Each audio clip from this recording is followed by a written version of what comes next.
La rivalité des chanteurs à plumes.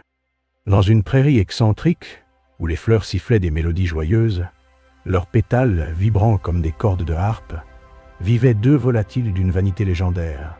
Coquelicot, un coq au plumage doré, scintillant comme un soleil d'été, et Poussière d'or, une poule dont les plumes, aussi éclatantes que celles de son rival, étaient constamment saupoudrées de grains de sable scintillants.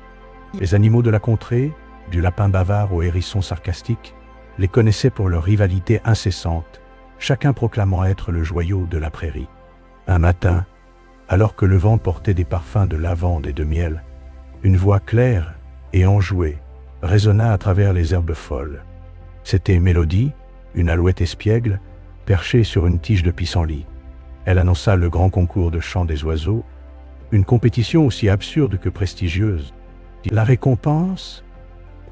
Un gâteau volant, un dessert magique aux couleurs de l'arc-en-ciel, flottant dans les airs et dégageant un arôme de sucre vanillé qui faisait saliver tous les animaux. Coquelicot, dressant fièrement sa crête, jura de remporter ce prix pour prouver sa suprématie. Poussière d'or, secouant son sable avec dédain, déclara qu'elle seule méritait un tel trésor. Dès la nuit tombée, sous un ciel constellé d'étoiles dansantes, les préparatifs commencèrent. Coquelicot, convaincu de son génie, vida son précieux stock de grains d'orge pour engager un chœur de grillons afin de l'accompagner.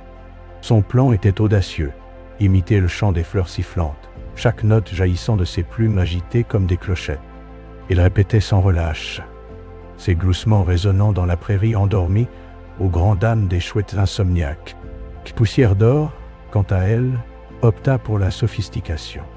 Assise sous un chêne tordu, elle griffonna un poème lyrique sur une feuille de trèfle, décrivant la beauté de la prairie et sa propre splendeur. Elle s'entraîna à déclamer ses vers, ignorant le sable qui s'infiltrait dans sa gorge, persuadée que son talent littéraire éblouirait la foule. Les jours passèrent, et la prairie bourdonnait d'anticipation. Le matin du concours, les animaux s'entassèrent autour d'une scène de fortune faite de branches et de pétales. Des écureuils agités vendaient des baies en guise de collation, tandis qu'un vieux crapaud, autoproclamé juge, sirotait un nectar douteux. Coquelicot monta en premier, ses plumes déployées en un arc-en-ciel flamboyant. Pour nous, il bomba le torse, lança un regard arrogant à Poussière d'or et entonna sa mélodie. Mais au lieu du chant mélodieux des fleurs, un croassement strident jaillit, un mélange de ricanements et de grincements de portes rouillées. Les grillons, paniqués, s'éparpillèrent, et la foule éclata de rire. Les lapins se roulèrent dans l'herbe, les moineaux sifflèrent d'amusement, et même le crapaud juge cracha son nectar.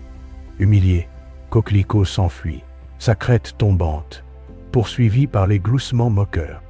Poussière d'or s'avança ensuite, déterminée à restaurer l'ordre. Elle grimpa sur la scène, secouant ses plumes dans un nuage de sable scintillant. Elle commença son poème, sa voix claire décrivant des rivières de diamants et des cieux de velours.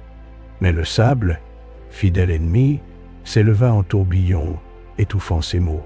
Ses vers devinrent un murmure inintelligible, ponctué de tout poussiéreux honneur.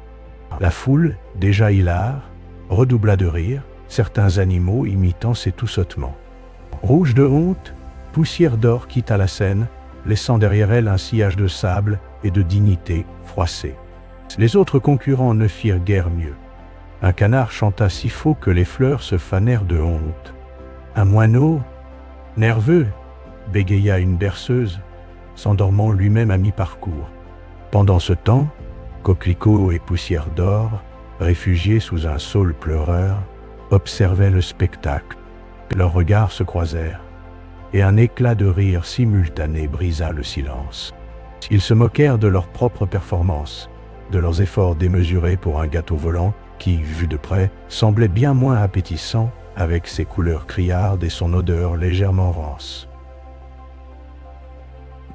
La compétition s'acheva dans un chaos joyeux, sans vainqueur désigné, car aucun animal parvint à chanter correctement. Mélodie l'alouette déclara que le véritable prix était le rire partagé, La prairie résonna longtemps des échos de cette journée. Coquelicots et poussière d'or, désormais inséparables, devinrent les clowns officiels de la contrée. Chaque soir, ils chantaient sous les étoiles, mal, mais avec un bonheur contagieux, accompagnés par les sifflements complices des fleurs pourries.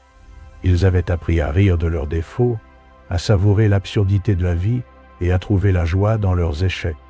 Et dans la prairie excentrique où tout était possible, leur amitié devint une fable que les animaux se racontaient, un sourire aux lèvres, pour ne jamais oublier que la vie, même ridicule, vaut d'être célébrée.